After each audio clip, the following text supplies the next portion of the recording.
everybody say hi to Estella. Hi. Okay, thank you everybody for coming tonight on a Wednesday night, yes. And today we're going to talk about the main concepts of Talk Like TED. And it is divided into 9 chapters. The first chapter is Unleash the Master Within.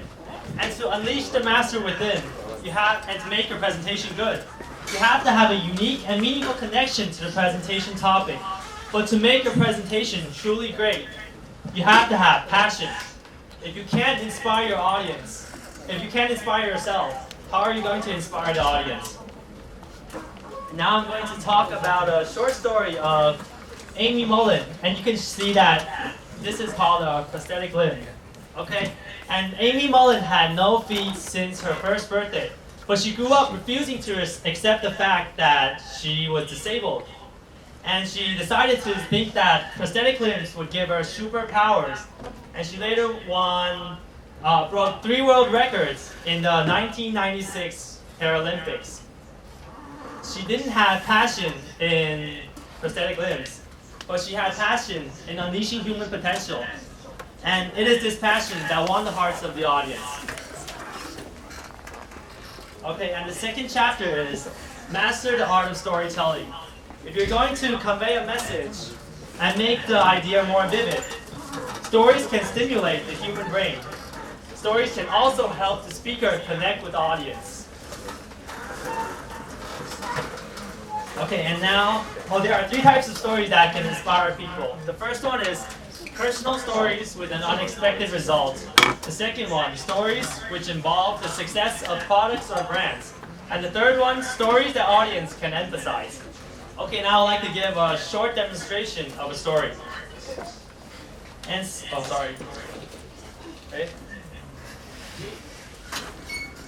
Okay, suppose I want to, send a message, and here is the message.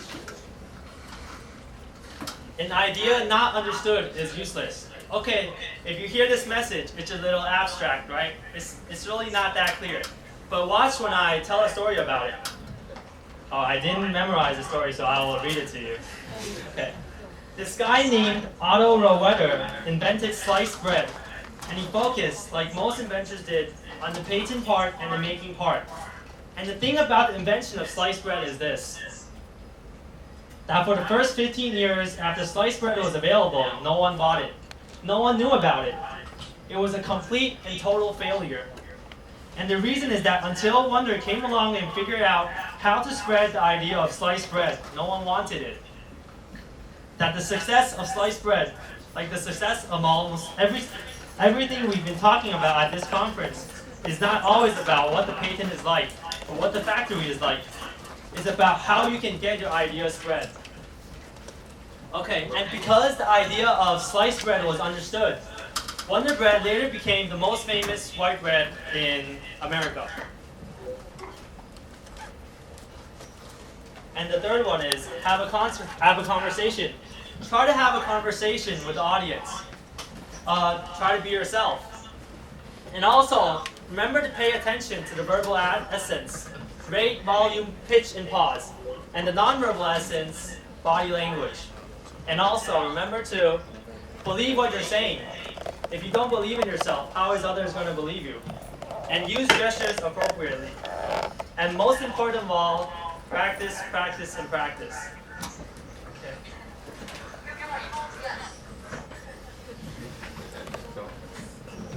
Okay, so most of us might have the experience of attending a speech but found out.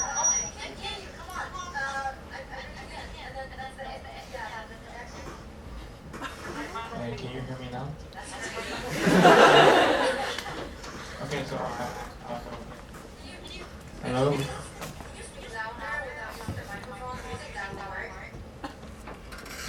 It probably won't work.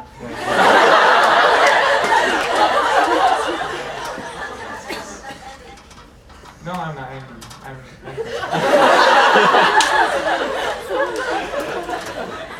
So what?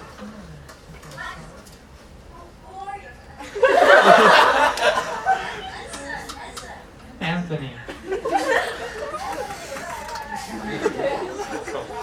Yeah, that's okay. First time. Okay, Can you hear me now? Yeah, I'll try to listen to you. Yeah, I had a hard time listening to you because of the microphone, the echo. Okay. Good, it's better now. Oh, better now? Okay. Keep going. Okay, so most of us may have the experience of attending a speech, but just found out that the topic is the one you have known so well, but the contents are all cliche. Well, that's might be one of the kids thinking about the former U.S. president's speech. So to avoid to encounter such a boring speech or to encounter such a horrifying moment, we should teach the audience something new. What is teach me something new? It is that if you want to talk about a no topic, then you should use a novel way. You don't use a conventional way, but use some creative way like playing a creative video or use some unexpected statistics. Sorry. But if you can find out a way to talk about a no topic, you can just get rid of the old topic and just find a brand new one, and one that people will don't know and seldom heard of. Yeah. And the fifth tip is deliver jaw-dropping moments. What is a jaw-dropping moments? The jaw-dropping moments is moments that you feel surprised, you feel impressed, you feel shocked, or you feel even terrified. It is a moment that your emotions are aroused, and because your emotions are aroused, that you remember the things more clearly. Yeah. And so how do we create a jaw-dropping moment? Here's what Bill Gates did during his TED Talk. During his TED Talk, he tried to convey and introduce a terrible disease called malaria that affects Africa so terribly to the audience. But he not only turned to words to describe how bad the disease is, but also he bring a container with a mosquito in it, and during his speech he just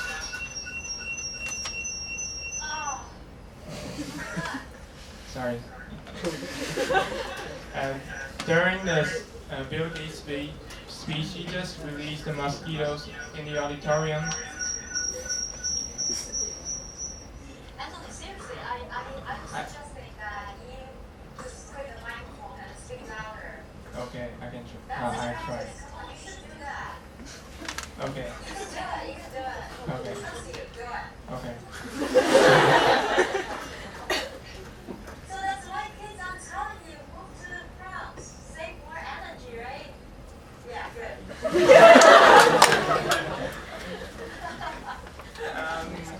So this is what Bill Gates did in his speech. During his speech, he just released the mosquitoes in front of the audience, and then, well, you still got echo. Can everybody hear? Yes. Yes. Good Yeah. job, good job. So Very good. So Bill Gates just released the mosquitoes in the auditorium, and people might not remember the whole speech and the content, but they definitely remember the moment that Bill Gates released the mosquitoes. That is the emotion aroused moment. And another example, which is 9/21 earthquake. Most of us have this experience of experience this earthquake, and you might still remember where you were and what you were doing, or who you were with during when the earthquake struck. So this because that earthquake is so horrified that your emotions are aroused and you remember the things about the earthquake so well. So how do we create a jaw-dropping moment? Use some props or demos or images that people seldom see, or just surprise the audience. Yeah. Thanks.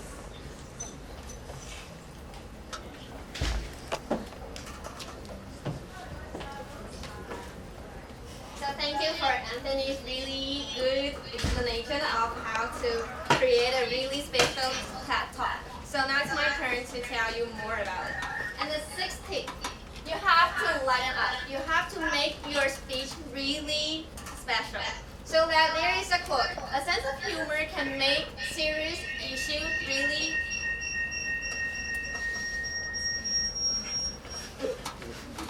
Okay. A sense of humor can make your speech really.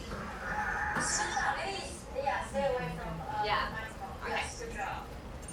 Jimmy's you. Yeah, I think you just had your microphone so close to you, right? The Yeah. two mic- Okay. Yeah. Keep going. Okay. So are you guys still with me right now? Because after the dinner. Somebody just turn it off, baby.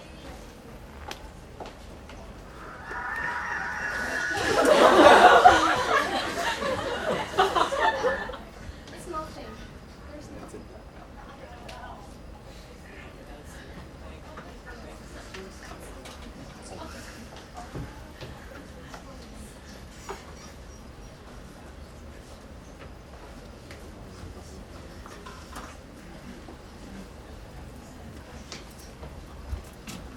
Is this good now? Yeah. Okay. Yeah. Let's keep moving. So a sense of humor can make.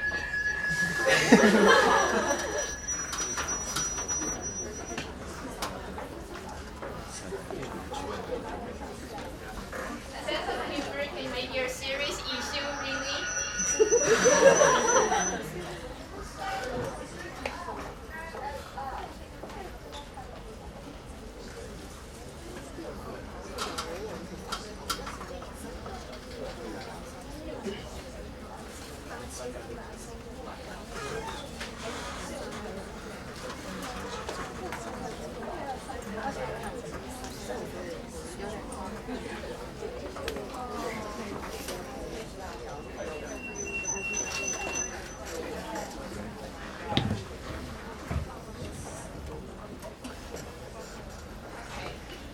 Well, that's humor, right?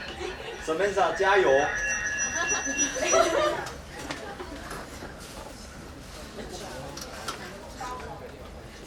Okay, let's give the strange, awkward words. So, how to create your speech really interesting. So there are 4 tips for you to follow up.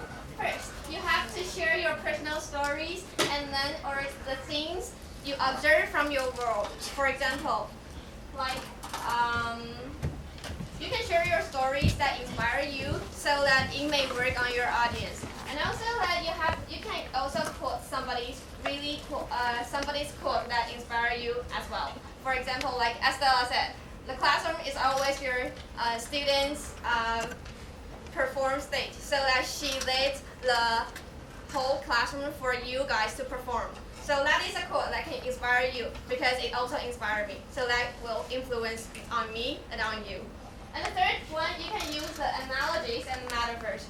Because that if you use the metaphors, you can make your really serious issue be more interesting instead of giving a lot of definition of it. And the fourth one, you can use a lot of visual aid instead of giving like the words and text on your PPT. And the seventh tip, you have to stick to the 18-minute rule because it is said that 18 minutes is the most appropriate length of the speech that the audience can absorb the more content of your speech. And how to create a really condensed speech. You can use the 3 tips that I list on my PPT. First, you have to create a headline. And the headline have to be less than 140 characters so that your audience can really get what you are talking about really quickly. And the second one, you have to support it with 3 key messages. You have to remember, only 3 key messages. And third one, you can reinforce those 3 messages with the stories, like I mentioned, your personal stories, and the statistics you showed me. Maybe you can use your chart or bar chart, pie chart, and also you can give some examples like your hilarious or humor experience of your life and something that can catch your audience eyes. And You have to paint a mental picture with multi-sensory experience, like feeling, seeing, and hearing. Feeling, it says that you have to create a speech that can touch your audience. For example, like my speech right now can touch you, so like I can feel that a lot of people are swiping their phones, so that means my speech is not working right now. And the second one is seeing. You have to use your eyes, and also you have to create a lot of visual aids that can catch your audience's eyes. For example, like the picture, because you can see that I only use like 3 pictures on it, and then the easy word like feeling, seeing, and hearing, so that it is a really easy content, so that the audience, like you, can easily absorb what I'm talking about right now. And the third, you have to use your like volume or a tonation to catch your audience eyes. And last but not least, you have to stand in your lane. For example, you have to be authentic. You always have to be who you are, and also you always have to speak from your heart, so that your audience can feel like, oh, you're telling me that what you're thinking right now. You're not faking. And the second one, you have to be really confident right now, just like me right now. And the third, you have to be passionate, just like Joseph mentioned. You have to be passionate so that it can inspire your audience. And last but not least, you have to work hard. As Joseph mentioned, you have to practice. So these are the 9 tips that you can follow up, and then you can be a really good speaker. So after hearing so many techniques, let's take a look at the TED Talk to see whether this speaker used this method or not.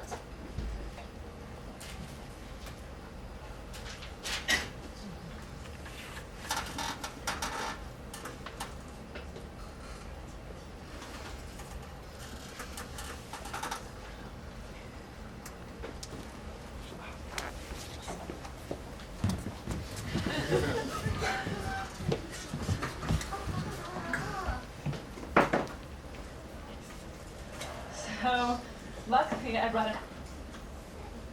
Hi, my name is Cameron Russell. For a while, I've been a model, actually for 10 years. And I feel like there's an uncomfortable tension in the room right now because I should not have worn this dress. So, luckily I brought an outfit change. So, why did I do that? That was awkward. Hopefully not as awkward as that picture. Image is powerful, but also image is superficial. I just totally transformed what you thought of me in 6 seconds. And in this picture, I had actually never had a boyfriend in real life. I was totally uncomfortable, and the photographer was telling me to arch my back and put my hand in that guy's hair. The next question people always ask me is, can I be a model when I grow up? And the first answer is, I don't know, they don't put me in charge of that. But the second answer, and what I really want to say to these little girls, is why? You know, you can be anything. You could be the President of the United States, or the inventor of the next internet, or a ninja cardiothoracic surgeon poet, which would be awesome, because you'd be the first one. If after this amazing list, they still are like, no, Cameron, I want to be a model, well then I say, be my boss. Because I'm not in charge of anything, and you could be the editor-in-chief of American Vogue, or the CEO of H&M, or the next Stephen Meisel. Saying that you want to be a model when you grow up is akin to saying that you want to win the Powerball when you grow up. It's, you know, out of your control, and it's awesome, and it's not a career path. I will demonstrate for you now 10 years of accumulated model knowledge, because unlike cardiothoracic surgeons, it can just be distilled right into the right now. So if the photographer is right there, and the light is right there like a nice HMI, and the client says, Cameron, we want a walking shot. Well, then this light goes first, nice and long. This arm goes back, this arm goes forward, the head is at 3/4, and you just go back and forth. Just do that. And then you look back at your imaginary friends, 300, 400, 500 times. It will look something like this. Hopefully less awkward than that one in the middle. That was, I don't know what happened there.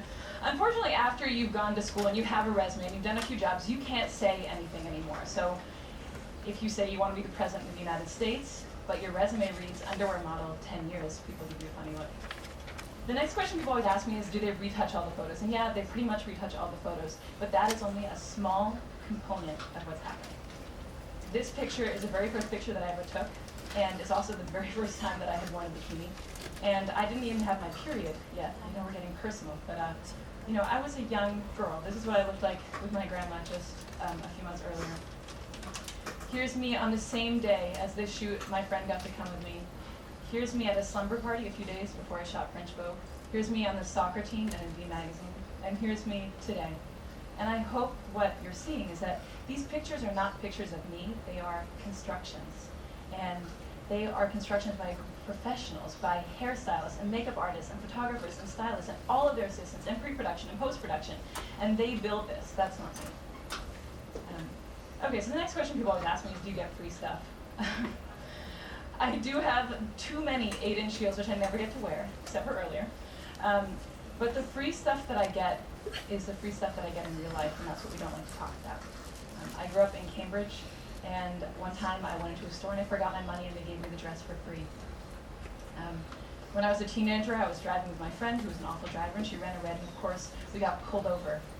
And all it took was a sorry officer, and we were on our way. And I got these free things because of how I look, not who I am. And there are people paying a cost for how they look and not who they are. I live in New York, and last year of the 140,000 teenagers that were stopped and frisked, 86% of them were Black and Latino, and most of them were young men.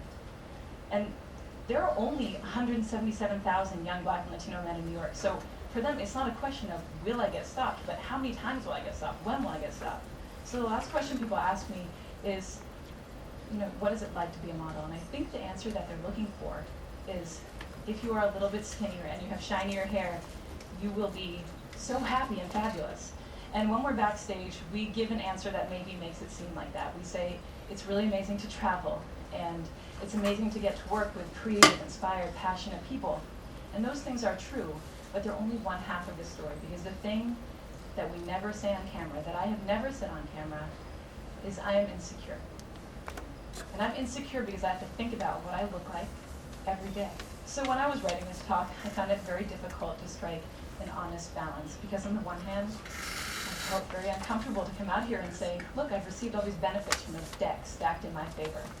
And it also felt really uncomfortable to follow that up with, and it doesn't always make me happy. But mostly it was difficult to unpack a legacy of gender and racial oppression when I'm one of the biggest beneficiaries. But I'm also happy and honored to be up here, and I think that it's great I got to come, before 10 or 20 or 30 years had passed and I'd had more agency in my career. Because maybe then I wouldn't tell the story of how I got my first job. Maybe I wouldn't tell the story of how I paid for college, which seems so important right now. If there's a takeaway to this talk, I hope it's that we all feel more comfortable acknowledging the power of image in our perceived successes and our perceived failures. Thank you. Hi, Mike. So as you can see, she's really a passionate speaker. She has a lot of enthusiasm about this topic. And also, she told us a lot of story to focus on this main point. And she used proper body language, like the gesture, and also to use some body language to express how she feels. And she also put some race issue to teach audience about this kind of topic. And I think it's not hard to forget the part that she changed her clothes in 6 seconds, and in order to change the image of the audience. And this is a jaw-dropping moment. And she also put some humorous stories to arouse the audience attention. Also, she used a lot of sexy photos as a visual aids to let the audience feel interesting about these stories. Yes, and as you can see, you can tell that this speaker is really honest. She told about her personal stories, and she also said that she's insecure on stage. It's really different from what we thought about the models. So, do you think that she talked like a TED? Yes, she did. Now, let's welcome Claire and Christine to lead the discussion.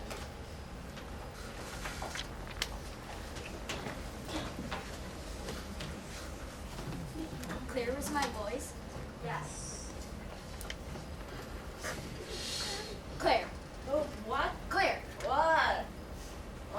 got a whole section in your sleep. No. I'm not. I just closed my eyes, but my ears listen. You know. Are you sure about it? Yeah, I'm pretty sure. What? Okay, so did you see that Ted? Did you see what she said? It's so touching. What do you think that it's the most important factor for her to deliver such a very touching presentation to all of us? Yeah, I know. It's passion, right? It's passion because, I mean, she has some passion in her career, right?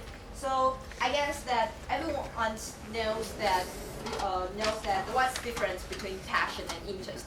And if anyone wants to give us some example of passion and interest, for me, I think that my interest is tennis because that I like to play it.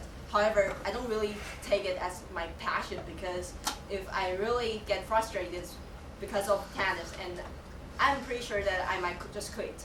So that's the difference between passion and interest. Is anyone who want to tell us or give us some example about passion and interest? What's the difference? Wei, do you have any example? I know that you really like math, right? Yeah. Do you want to talk about your passion? Is that interest, or do you think it's just? As for me, I think it's my passion. Can you stand up and maybe say, "Hi guys, I'm Kim Wei." Hi guys, I'm Kim Wei. Can I say some of you may be the first time to see me? As for my own sample, I have to solve plenty of equations in the form of ODE or PD. However, there are so many equations that are extremely difficult, but they are quite essential for me to solve some problems. If I just give up and there's no other chances that I will solve any problems that I am interested in. If it's just my hobbies, then when I visit all the difficult equations, then I can just give up. But so I can prove that it's my passion rather than interest. Wow, that's really good. Let's give. That wouldn't be any interest of me, or don't mention passion, okay? Okay, so thank you for Kim Wei's speech for such a passionate. I know you're passionate for what you like for math, right? And thank you for clearly talking about your tennis interest. So okay, I got it. You listen to it, right? Of course, I didn't sleep, okay? Okay, so second one, very quick quiz. And I would know whether you actually listen to it. Okay. What's the 3 types of a story that will make people going to be touching or exciting or having some emotional insight, and you're going to arouse lots of the senses to the whole presentation? What's that? I know that it's like personal story with unexpected resource, and it's stories of success brands or products, and the last one is the stories that can really let audience emphasize, right? Yes, good Yeah. point. Oh, I guess you actually listen to Joseph, right? Yeah, sure, of course. Really? Of course, come on. So, according to this is our 3 types. Can you think of any examples? Like, you guys could have any examples of the personal stories or stories that involves the success of the products or brands, or stories that audience can empathize that makes you have deliver a very good presentation. Anyone? The one who delivered the speech? Joseph? I delivered a story about the success of products and brands. Someone else. Jesse. Okay, Jesse, go.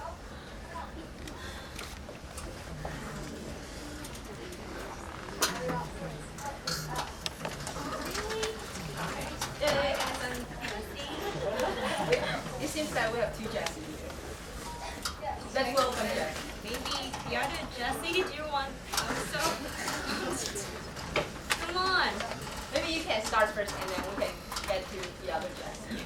Yeah. Okay, stories which involve the success of products or brands, maybe like stories about Apple Yeah. compared to Microsoft, because these are very similar brands. Yeah, yes, But yes. as you can see, Apple eventually bit Windows down, so that's probably the stories. Yes. Yeah, I think any topic that is related to Windows or Apple could be really attractive, right? So, if anyone has any example or anything to say, because I think there are so many examples. And let's welcome next Jessie, okay? The Jessie behind. Let's welcome Jessie.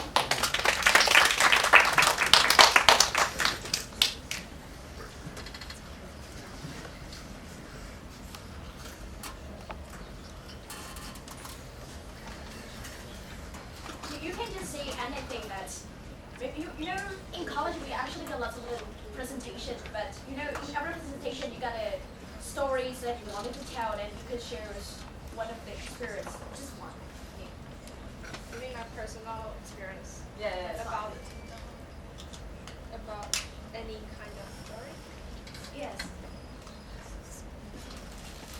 The one you use and kind of like related to your topic.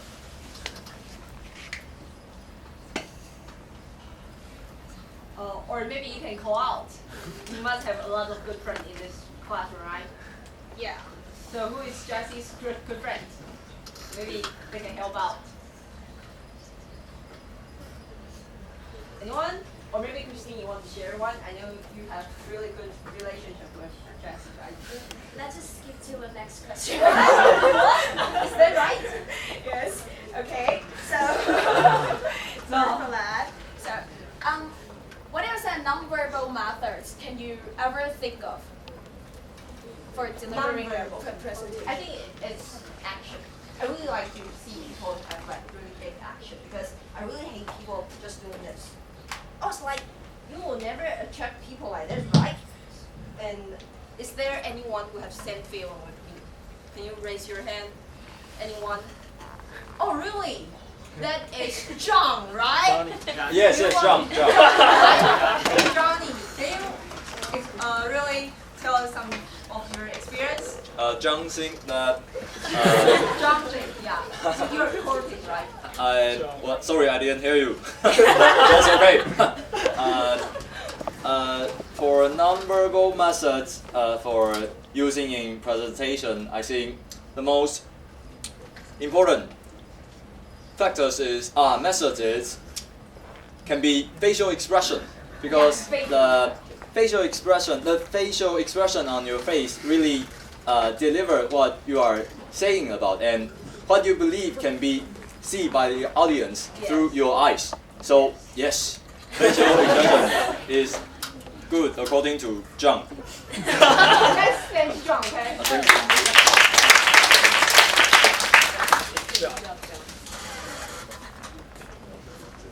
Okay, so next is that have you ever used any innovative way to talk about an old topic? And to be honest, I think I'm pretty brilliant at sometimes because that there's one time that I got a topic that want me to share about my learning path, learning experience. But I was like, oh my god, learning experience.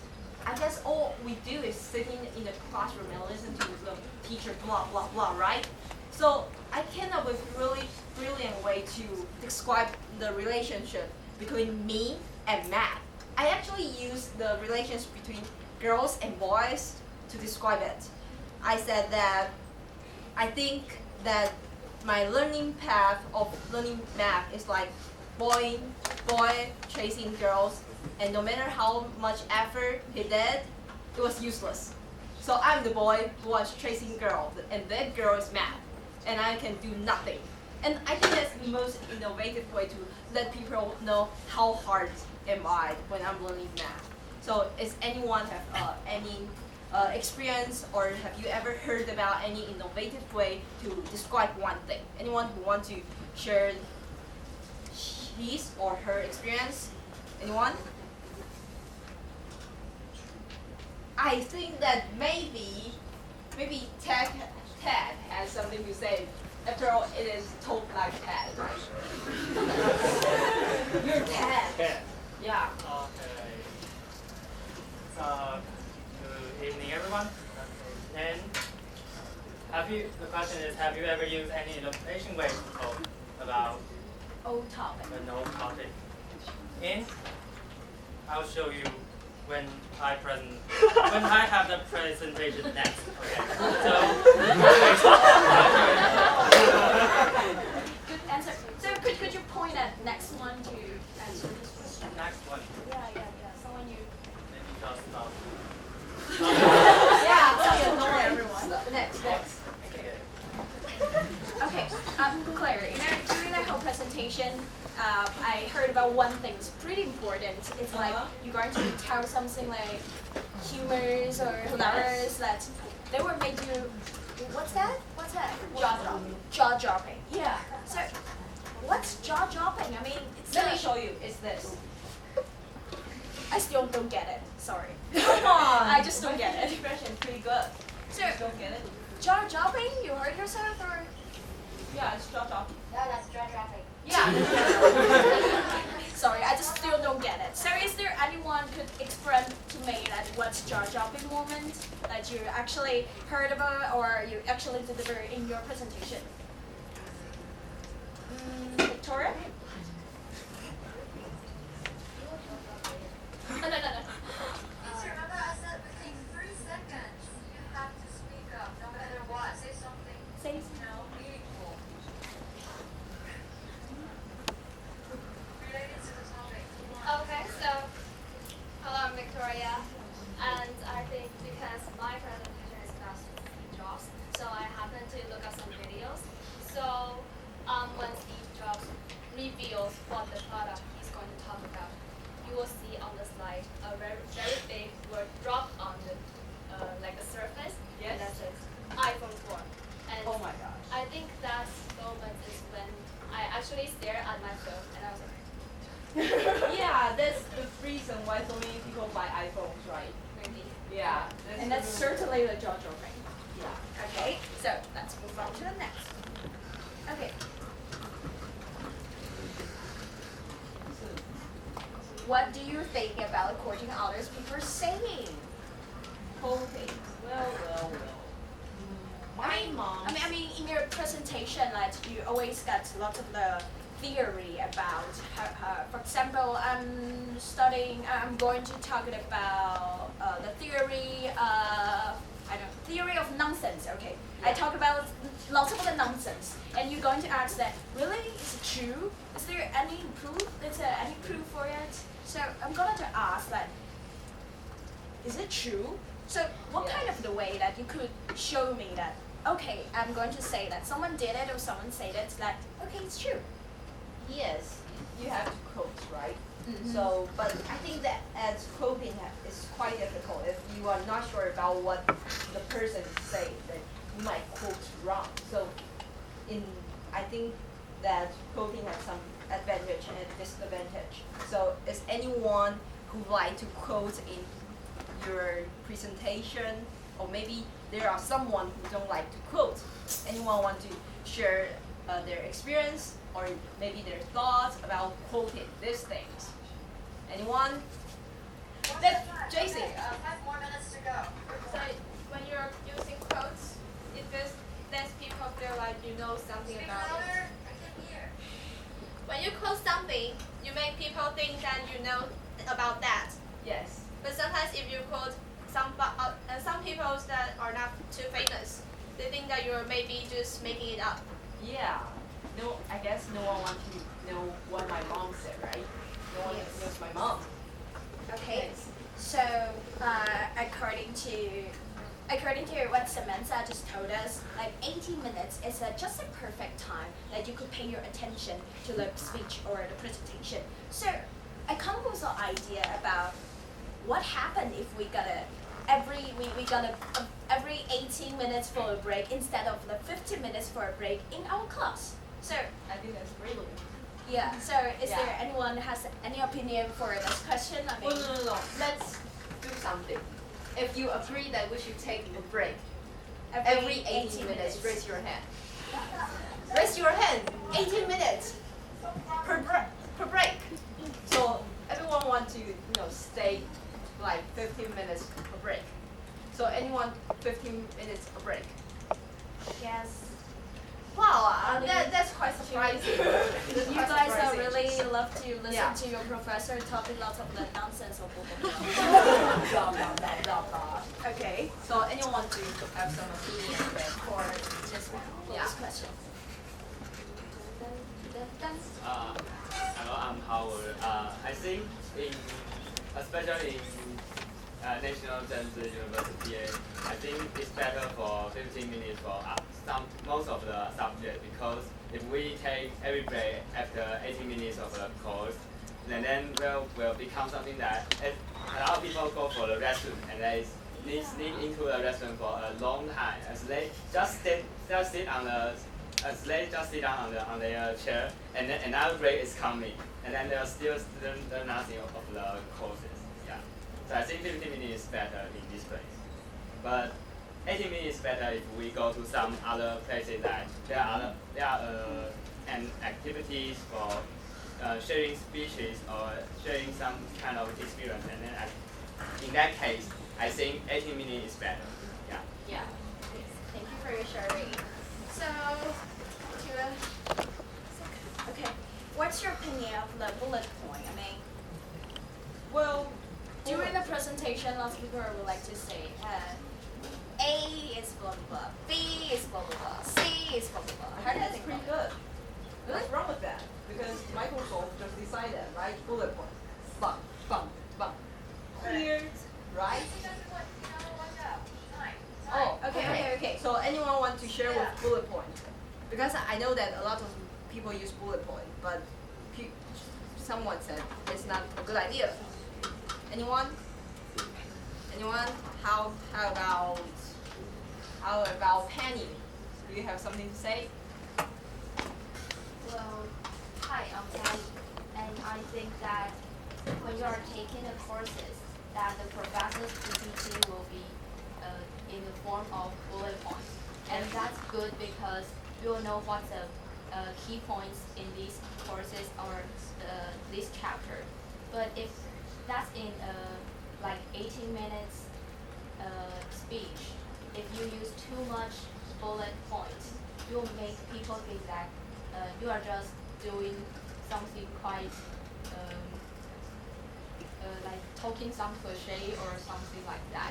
Yeah, it will not be so interesting and not creative in a speech. Yes. Okay, thank you. So let's go to the next one.